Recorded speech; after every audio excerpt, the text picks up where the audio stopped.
नमो भगवते वासुदेवाय। जय श्री हरि। प्यारे भक्तों, आज आप सभी श्रवण करेंगे बृहस्पतिवार बृहस्पति देव की व्रत कथा। आप सभी भक्तों पर बृहस्पति देव की कृपा सदा सर्वदा बने रहे। आज आप सभी श्रवण करेंगे बृहस्पतिवार व्रत कथा। बृहस्पतिवार का व्रत करने से व्यक्ति की आस्था और भक्ति बढ़ती है, जिससे उसकी आत्मिक उन्नति होती है। यह व्रत आर्थिक समृद्धि के लिए भी किया जाता है। भगवान विष्णु और देवी लक्ष्मी की पूजन से घर में धन्य धान्य और सुख शांति का वास होता है। गुरु बृहस्पति के पूजन से व्यक्ति के ज्ञान में वृद्धि होती है और उसे शिक्षा में सफलता मिलती है। यह व्रत उन लोगों के लिए विशेष रूप से लाभकारी होता है जो शिक्षा, करियर या ज्ञान में वृद्धि की कामना करते हैं। साथ ही इस व्रत से व्यक्ति को मानसिक शांति और शारीरिक स्वास्थ्य की प्राप्ति होती है। यह व्रत मानसिक तनाव को कम करता है और शरीर को ताजगी प्रदान करती है। बृहस्पति ग्रह को शुभ माना जाता है और उनका आशीर्वाद प्राप्त करने से जीवन के कई ग्रह दोष दूर हो जाते हैं। इस व्रत को करने और कथा सुनने से भक्तों की सभी मनोकामना अवश्य ही बृहस्पति देव पूर्ण करते हैं। इसलिए कथा को बड़े ही श्रद्धा और प्रसन्न मन से पूरा सुनिएगा। भगवान आप सभी भक्तों की हर मनोकामना को पूर्ण करे। तो आइए रसपान करते हैं हर मनोकामना को पूर्ण करने वाली बृहस्पति देव की व्रत कथा। प्राचीन काल की बात है। किसी राज्य में एक बड़ा प्रतापी और दानी राजा राज्य करता था। वह हर गुरुवार को व्रत रखकर दीन दुखियों की मदद करके पुण्य प्राप्त करता था। परंतु ये बात उसकी रानी को अच्छी नहीं लगती थी। वह न तो व्रत करती थी और न ही दान पुण्य में विश्वास रखती थी। इतना ही नहीं, वह राजा को भी ऐसा करने से मना करती थी। एक समय की बात है। राजा शिकार खेलने के लिए वन में गए। घर पर रानी और दासी थी। उसी समय गुरु बृहस्पति देव साधु का रूप धारण कर राजा के दरवाजे पर भिक्षा मांगने आए। साधु ने जब रानी से भिक्षा मांगी तो वह कहने लगी, हे साधु महाराज, मैं इस दान और पुण्य से तंग आ गई हूँ। आप कोई ऐसा उपाय बताएं जिससे कि सारा धन नष्ट हो जाए और मैं आराम से रह सकूं। इतना सुनकर बृहस्पति देव ने कहा, हे देवी, तुम बड़ी विचित्र हो। संतान और धन से कोई दुखी होता है। अगर अधिक धन है तो उसे शुभ कार्यों में लगाओ। कुंवारी कन्याओं का विवाह कराओ। विद्यालय और बाग बगीचे का निर्माण कराओ, जिससे तुम्हारे दोनों लोग सुधरे। परंतु साधु की इन बातों से रानी को खुशी नहीं हुई। उसने कहा कि मुझे ऐसे धन की आवश्यकता नहीं है जिसे मैं दान दूं और जिसे संभालने में मेरा सारा समय नष्ट हो जाए। तब साधु ने कहा, अगर तुम्हारी ऐसी इच्छा है तो मैं जैसा तुम्हें बताता हूँ तुम वैसा ही करना। गुरुवार के दिन तुम घर को गोबर से लिपना, अपने बालों को पीली मिट्टी से धोना, राजा से हजामत बनाने को कहना, भोजन में मांस मदिरा का प्रयोग करना, कपड़े धोबी के यहाँ धुलने देना। इस प्रकार 7 बृहस्पतिवार करने से तुम्हारा समस्त धन नष्ट हो जाएगा।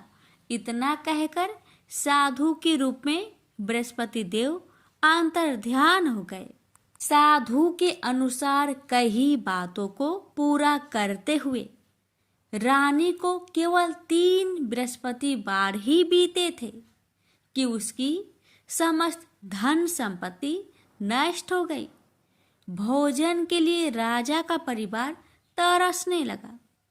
तब एक दिन राजा ने रानी से बोला कि हे रानी, तुम यहीं रहो, मैं दूसरे देश को जाता हूँ, क्योंकि यहाँ पर सभी लोग मुझे जानते हैं, इसलिए मैं कोई छोटा कार्य नहीं कर सकता।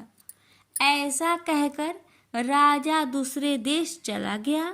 वहाँ वह जंगल से लकड़ी काट कर लाता और शहर में बेचता। इस तरह वह अपना जीवन व्यतीत करने लगा। इधर राजा के परदेश जाते ही रानी और दासी दुखी रहने लगी। एक बार जब रानी और दासी को 7 दिन तक बिना भोजन के रहना पड़ा, तो रानी ने अपनी दासी से कहा, हे दासी, पासी के नगर में मेरी बहन रहती है, वह बड़ी धनवान है, तो उसके पास जा और कुछ ले आ, ताकि थोड़ी बहुत गुजर बसर हो जाए। दासी रानी की बहन के पास गई। उस दिन गुरुवार था और रानी की बहन उस समय बृहस्पतिवार व्रत की कथा सुन रही थी। दासी ने रानी की बहन को अपनी रानी का संदेश दिया, लेकिन रानी की बड़ी बहन ने कोई उत्तर नहीं दिया। जब दासी को रानी की बहन से कोई उत्तर नहीं मिला, तो वह बहुत दुखी हुई और उसे क्रोध भी आया। दासी ने वापस आकर रानी को सारी बात बता दी। ये सुनकर रानी ने अपने भाग्य को कोसा। उधर रानी की बहन ने सोचा कि मेरी बहन की दासी आई थी, परंतु मैं उससे नहीं बोली, इससे वह बहुत दुखी हुई होगी। कथा सुनकर और पूजा समाप्त करके वह अपनी बहन के घर आई और कहने लगी, हे बहन, मैं बृहस्पतिवार का व्रत कर रही थी, तुम्हारी दासी मेरे घर आई थी, परंतु जब तक कथा होती है तब तक ना तो उठते हैं और ना ही बोलते हैं, इसलिए मैं नहीं बोली। बताओ दासी, क्यों आई थी? रानी बोली, बहन, तुमसे क्या छिपाऊं, हमारे घर में खाने तक को अनाज नहीं था। ऐसा कहते कहते रानी की आंखें भर आई। उसने दासी समेत पिछले 7 दिनों से भूखे रहने तक की बात अपनी बहन को विस्तार पूर्वक सुना दी। रानी की बहन बोली, देखो बहन, भगवान बृहस्पति देव सबकी मनोकामना को पूर्ण करते हैं। देखो, शायद तुम्हारे घर में अनाज रखा हो। पहले तो रानी को विश्वास नहीं हुआ, पर बहन के आग्रह करने पर उसने अपनी दासी को अंदर भेजा, तो उसे सचमुच अनाज से भरा एक घड़ा मिल गया। यह देखकर दासी को बड़ी हैरानी हुई। दासी रानी से कहने लगी, हे रानी, जब हमको भोजन नहीं मिलता तो हम व्रत ही तो करते हैं, इसलिए क्यों ना इनसे व्रत और कथा की विधि पूछ ली जाए, ताकि हम भी व्रत कर सके। तब रानी ने अपनी बहन से बृहस्पतिवार व्रत के बारे में पूछा।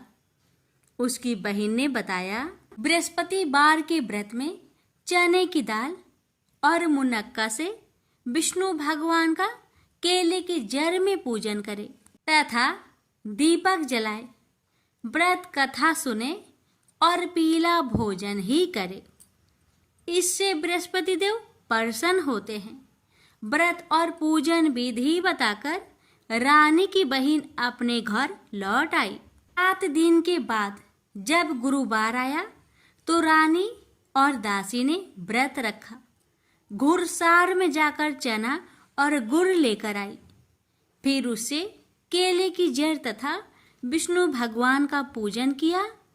अब पीला भोजन कहाँ से आए, इस बात को लेकर दोनों बहुत दुखी थे। चूंकि उन्होंने व्रत रखा था, इसलिए बृहस्पति देव उनसे प्रसन्न थे, इसलिए वे एक साधारण व्यक्ति का रूप धारण कर 2 थालों में सुंदर पीला भोजन दासी को दे गए। भोजन पाकर दासी प्रसन्न हुई और फिर रानी के साथ मिलकर भोजन ग्रहण किया। उसके बाद वे सभी गुरुवार को व्रत और पूजन करने लगी। बृहस्पति भगवान की कृपा से उनके पास फिर से धन संपत्ति आ गई, परंतु रानी फिर से पहले की तरह आलस्य करने लगी। तब दासी बोली, देखो रानी, तुम पहले भी इस प्रकार आलस्य करती थी।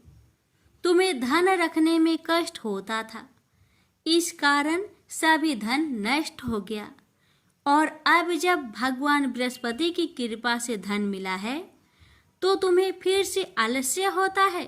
रानी को समझाते हुए दासी कहती है कि बड़ी मुसीबतों के बाद हमने यह धन पाया है, इसलिए हमें दान पुण्य करना चाहिए, भूखे मनुष्य को भोजन कराना चाहिए और धन को शुभ कार्य में खर्च करना चाहिए, जिससे तुम्हारे कुल का यश बढ़ेगा, स्वर्ग की प्राप्ति होगी और पितृ प्रसन्न होंगे। दासी की बात मानकर रानी अपना धन शुभ कार्य में खर्च करने लगी, जिससे पूरे नगर में उसका यश फैलने लगा। बृहस्पतिवार व्रत कथा के बाद श्रद्धा के साथ आरती की जानी चाहिए। इसके बाद प्रसाद बांटकर उसे ग्रहण करना चाहिए। एक दिन राजा दुखी होकर जंगल में एक पेड़ के नीचे आसन जमाकर बैठ गया।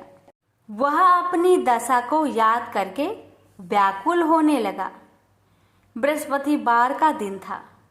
एकाएक उसने देखा कि निर्जन वन में एक साधु प्रकट हुए। वह साधु भेष में स्वयं बृहस्पति देवता थे। लकड़हारे के सामने आकर बोले, हे लकड़हारे, इस सुनसान जंगल में तू चिंता मग्न क्यों बैठा है? लकड़हारे ने दोनों हाथ जोड़कर प्रणाम किया और उत्तर दिया, महात्मा जी, आप सब कुछ जानते हैं, मैं क्या कहूँ? यह कहकर रोने लगा और साधु को अपनी आत्मकथा सुनाई। महात्मा जी ने कहा, तुम्हारी स्त्री ने बृहस्पति के दिन बृहस्पति भगवान का निरादर किया है, जिसके कारण रुष्ट होकर उन्होंने तुम्हारी यह दशा कर दी। अब तुम चिंता को दूर करके मेरे कहने पर चलो तो तुम्हारे सब कष्ट दूर हो जाएंगे और भगवान पहले से भी अधिक संपत्ति देंगे। तुम बृहस्पतिवार के दिन कथा किया करो। 2 पैसे के चने मुनक्का लाकर उसका प्रसाद बनाओ और शुद्ध जल से लोटे में शक्कर मिलाकर अमृत तैयार करो। कथा के पश्चात अपने सारे परिवार और सुनने वाले प्रेमियों में अमृत व प्रसाद बांटकर आप भी ग्रहण करो। ऐसा करने से भगवान तुम्हारी सब मनोकामनाएं पूरी करेंगे। साधु के ऐसे वचन सुनकर लकड़हारा बोला, हे प्रभु, मुझे लकड़ी बेचकर इतना पैसा नहीं मिलता जिससे भोजन के उपरांत कुछ बचा सकूं। मैंने रात्रि में अपने स्त्री को व्याकुल देखा है और मेरे पास कुछ भी नहीं जिससे मैं उसकी खबर मंगा सकूं। साधु ने कहा, हे लकड़हारे, तुम किसी बात की चिंता मत करो। बृहस्पति के दिन तुम रोजाना की तरह लकड़ियां लेकर शहर को जाओ। तुम्हारे रोज से दुगुना धन प्राप्त होगा, जिससे तुम भली भांति भोजन कर लोगे तथा बृहस्पति देव की पूजा का सामान भी आ जाएगा। इतना कहकर साधु अंतर्ध्यान हो गए।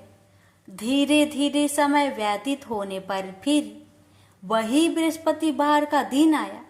लकड़हारा जंगल से लकड़ी काटकर किसी शहर में बेचने गया। उसे उस दिन और दिन से अधिक पैसा मिला।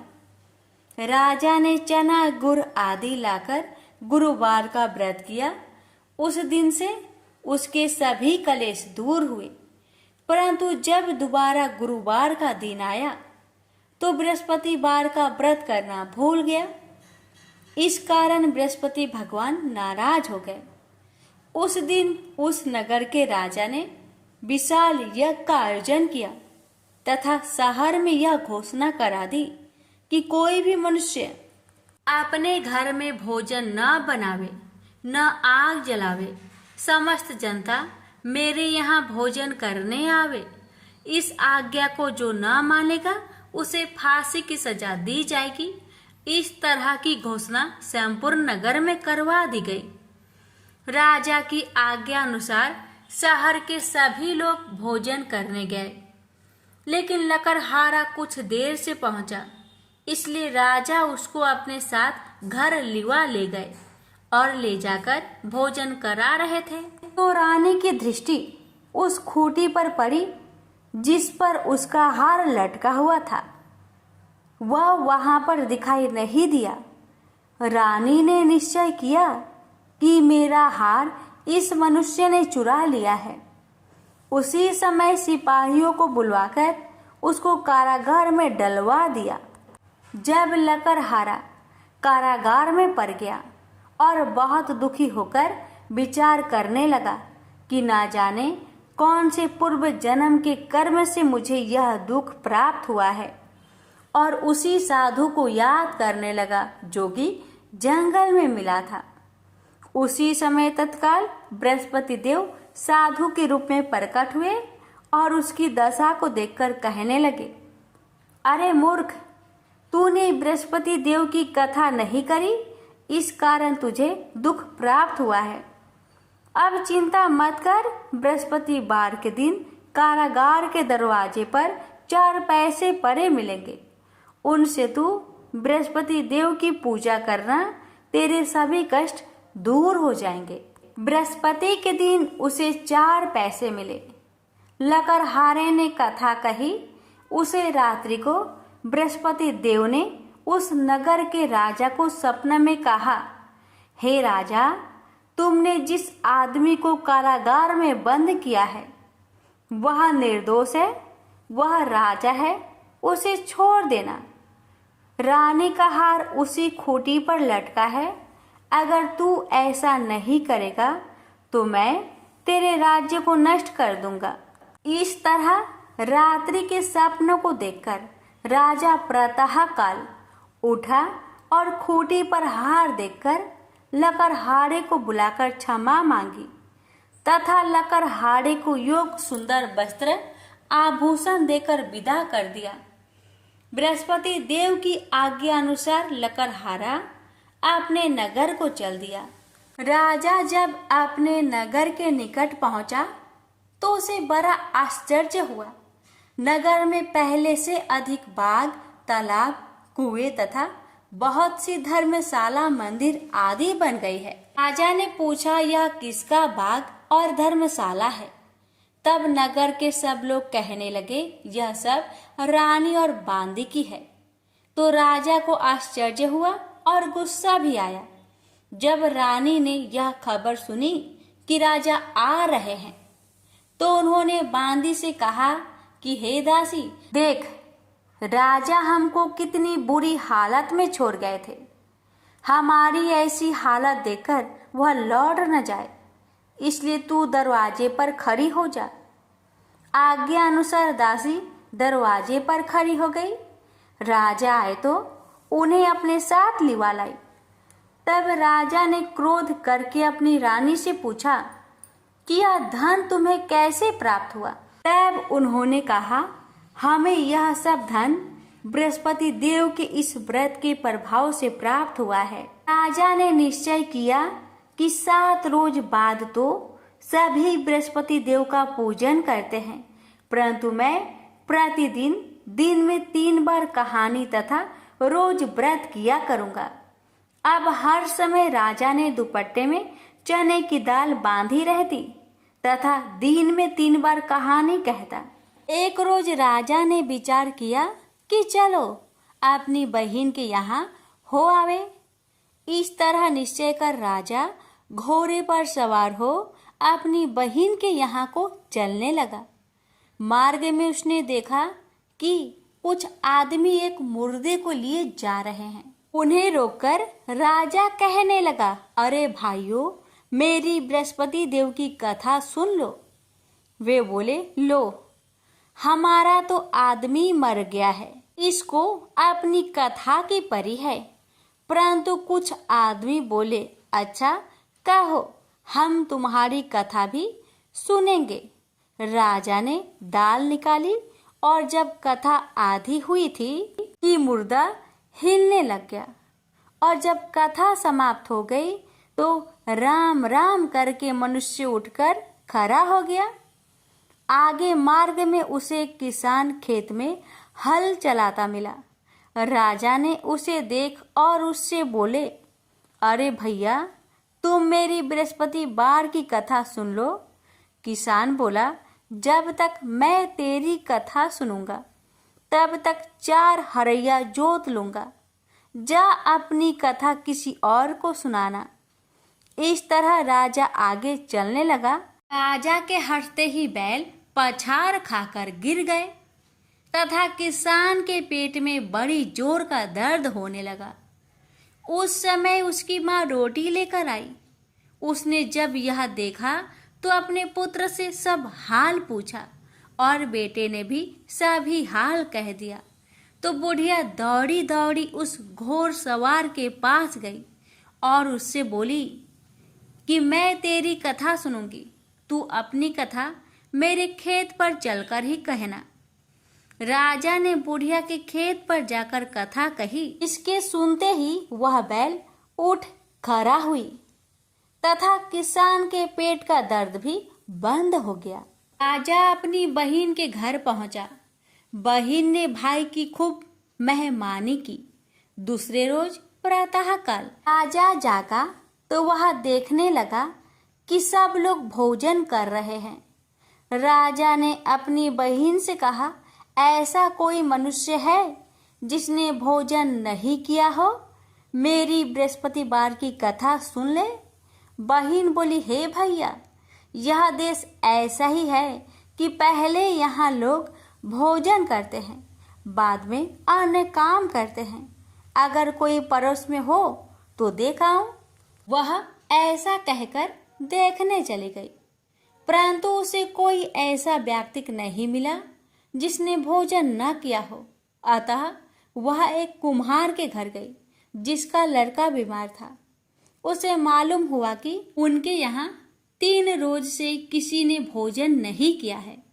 रानी ने अपने भाई की कथा सुनने के लिए कुम्हार से कहा। वह तैयार हो गया। राजा ने जाकर बृहस्पतिवार की कथा कही, जिसको सुनकर उसका लड़का ठीक हो गया। अब तो राजा की प्रशंसा होने लगी। एक रोज राजा ने अपनी बहन से कहा कि हे बहन, हम अपने घर को जाएंगे, तुम भी तैयार हो जाओ। राजा की बहन ने अपनी सास से कहा। सास ने कहा, हाँ चली जा, परंतु अपने लड़कों को मत ले जाना, क्योंकि तेरे भाई के कोई औलाद नहीं है। बहन ने अपने भैया से कहा, हे भैया, मैं तो चलूंगी पर कोई बालक नहीं जाएगा। राजा बोला, जब कोई बालक नहीं चलेगा तब तुम ही क्या करोगी? बड़े दुखी मन से राजा अपने नगर को लौट आया। राजा ने अपनी रानी से कहा, हम निरवंशी है, हमारा मुंह देखने का धर्म नहीं है और कुछ भोजन आदि नहीं किया। रानी बोली, हे प्रभु, बृहस्पति देव ने हमें सब कुछ दिया है, वह हमें औलाद अवश्य देंगे। उसी रात को बृहस्पति देव ने राजा से सपने में कहा, हे राजा, उठ, सभी सोच त्याग दे, तेरी रानी गर्भ से है। राजा को यह बात सुनकर बड़ी खुशी हुई। 9वें महीने में उसके गर्भ से एक सुंदर पुत्र पैदा हुआ। तब राजा बोला, हे रानी, स्त्री बिना भोजन के रह सकती है, पर बिना कहे नहीं रह सकती। जब मेरी बहन आवे तुम उससे कुछ मत कहना। रानी ने सुनकर हाँ कर दिया। जब राजा की बहन ने यह शुभ समाचार सुना तो वह बहुत खुश हुई। तथा बधाई लेकर अपने भाई के यहाँ आई। तभी रानी ने कहा, घोड़ा चढ़कर तो नहीं आई, गधा चढ़ी आई। राजा की बहन बोली, भाभी मैं इस प्रकार न कहती तो तुम्हें औलाद कैसे मिलती। बृहस्पति देव ऐसे ही हैं, ऐसी जिसके मन में कामनाएं हैं सभी को पूर्ण करते हैं। जो सदा भावना पूर्वक बृहस्पतिवार का व्रत करता है एवं कथा पढ़ता अथवा सुनता है, दूसरों को सुनाता है, बृहस्पति देव उसकी सभी मनोकामना पूर्ण करते हैं। तो प्रेम से बोलिए बृहस्पति भगवान की जय हो। आइए भक्तों, हम सुनते हैं महालक्ष्मी जी की व्रत कथा। इस कथा को सुनने अथवा पढ़ने से सभी मनोकामना पूर्ण हो जाती है। भारत वर्ष के सौराष्ट्र देश में द्वापर युग की यह कहानी हुई है। सौराष्ट्र में उस समय भद्रश्रवा नाम के राजा थे। वे बड़े पराक्रमी राजा थे। 4 वेद, 6 शास्त्र, 18 पुराणों का उन्हें ज्ञान था। उनकी रानी का नाम सूरत चंद्रिका था। रानी देखने में सुंदर और सुलक्षणा थी तथा पतिव्रता थी। उन दोनों को 7 पुत्र तथा उनके बाद एक कन्या का वरदान मिला था। कन्या का नाम श्याम बाला था। एक बार महालक्ष्मी जी के मन में आया कि जाकर उस राजा के राज प्रसाद में रहे। इससे राजा को दुगनी धन दौलत की प्राप्ति होगी और वह इस धन दौलत से अपनी प्रजा को और सुख दे पाएगा। गरीब के घर अगर रहे और उन्हें धन दौलत प्राप्त हो तो वह स्वार्थी की तरह केवल अपने ऊपर ही खर्च करेगा। यह सोचकर श्री महालक्ष्मी जी ने बूढ़ी ब्राह्मण स्त्री का रूप धारण किया। हाथ में लाठी लिए लाठी के सहारे रानी के द्वार तक पहुंची। यद्यपि उन्होंने बूढ़ी औरत का रूप धारण किया था, पर उनके चेहरे पर देवी का तेज था। उन्हें देखते ही एक दासी सामने आई। उसने इनका नाम, धाम, काम, धर्म पूछ डाला। वृद्ध ब्राह्मण का रूप धारित माता लक्ष्मी ने कहा, पालिके मेरा नाम कमला है, मेरे पति का नाम भुवनेश है, हम द्वारिका में रहते हैं। तुम्हारी रानी पिछले जन्म में एक वैश्य की पत्नी थी। वह वैश्य गरीब था। दरिद्रता के कारण हर रोज घर में झगड़े होते थे तथा उसका पति रोज उसे मारता था। इन बातों से तंग आकर वह घर छोड़कर चली गई तथा वन जंगल में खाली पेट भटकने लगी।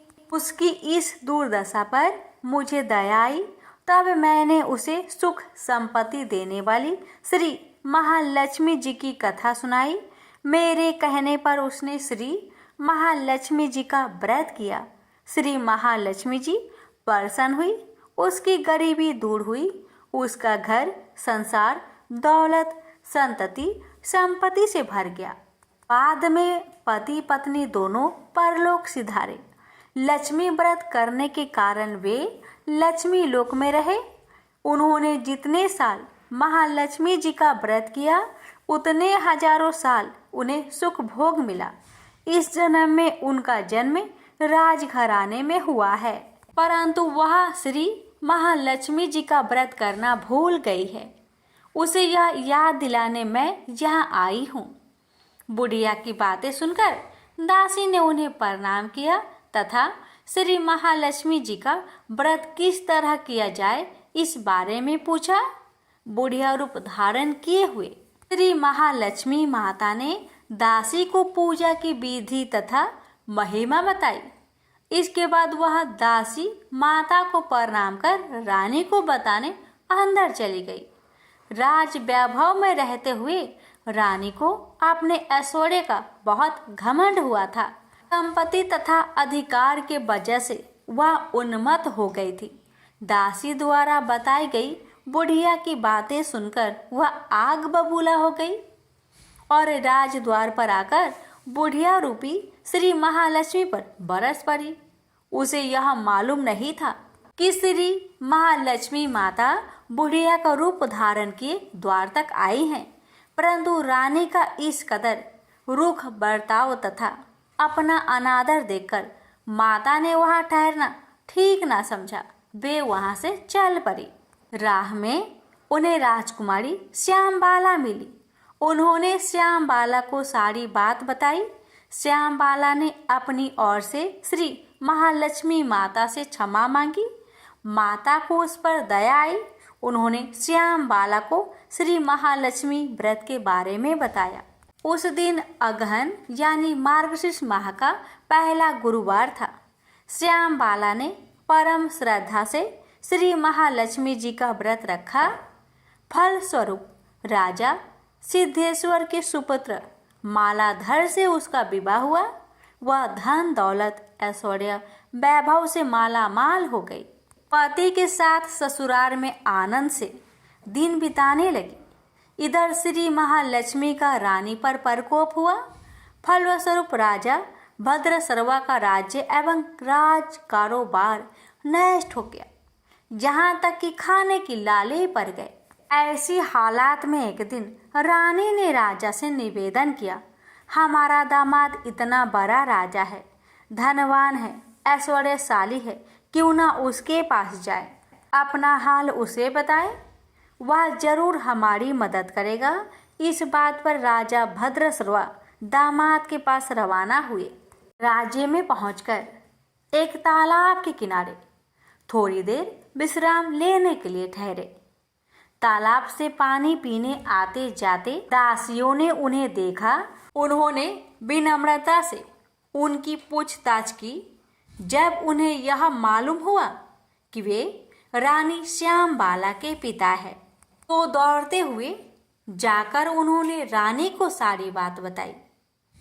रानी ने दासी के हाथ राज परिधान भेजकर बड़े ठाट से उनका स्वागत किया तथा आदर सत्कार किया, खान पान करवाया। जब वे लौटने लगे तो सोने की मोहरों से भरा घड़ा दिया। राजा भद्रसर्वा जब वापस लौटे तो उन्हें देखकर रानी सूरत चंद्रिका खुश हुई। उन्होंने सोने की मोहर से भरे घड़े का मुख खोला, पर हाय भगवान, घड़े में धन के बदले कोयले मिले।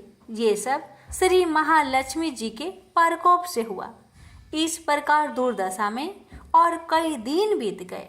इस बार रानी स्वयं अपनी कन्या के पास गई। वह दिन अगहन माह का अंतिम गुरुवार था।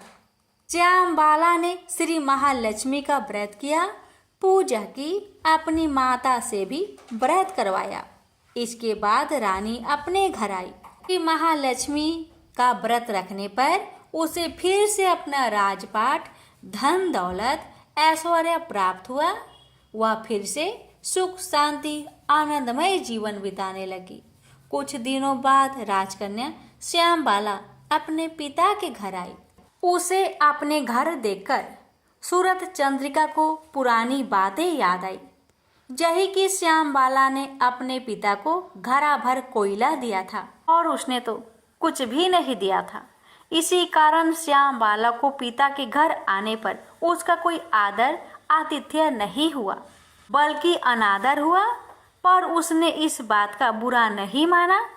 अपने घर लौटते समय उसने पिता के घर से थोड़ा नमक ले लिया। अपने घर लौटने पर उसके पति ने पूछा, अपने मायके से क्या लाई हो? इस पर उसने जवाब दिया, वहाँ का सार लाई हूँ। पति ने पूछा, इसका मतलब क्या हुआ? श्यामबाला ने कहा, थोड़ी धीरज रखे, सब मालूम हो जाएगा।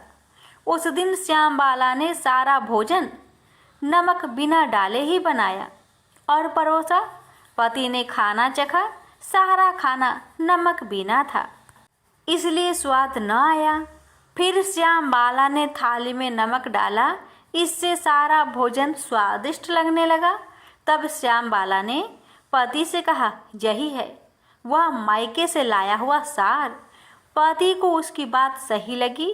फिर वह दोनों हंसी मजाक करते हुए भोजन करने लगे। कहा गया है कि इस तरह जो कोई श्रद्धा भाव से श्री महालक्ष्मी जी का पूजा करे, उसे माता की कृपा प्राप्त होती है। सुख संपत्ति शांति प्राप्त होती है, सभी मनोकामनाएं पूरी होती है। परंतु यह सब प्राप्त होने पर माता की पूजा को भूलना नहीं चाहिए। हर गुरुवार को व्रत पाठ अवश्य करना चाहिए। इस तरह श्री महालक्ष्मी जी की महिमा भक्तों की मनोकामना पूरी करती है। प्रेम से बोलिए लक्ष्मी माता जी की जय। हे माँ, आपकी कथा कहने वाले पर, सुनने वाले पर, हुकार भरने वालों पर अपनी कृपा सदा सर्वदा बनाए रखना, घर में सुख शांति बनाए रखना, भक्तों की हर मनोकामना को पूर्ण करना। बोलिए महालक्ष्मी माता जी की जय।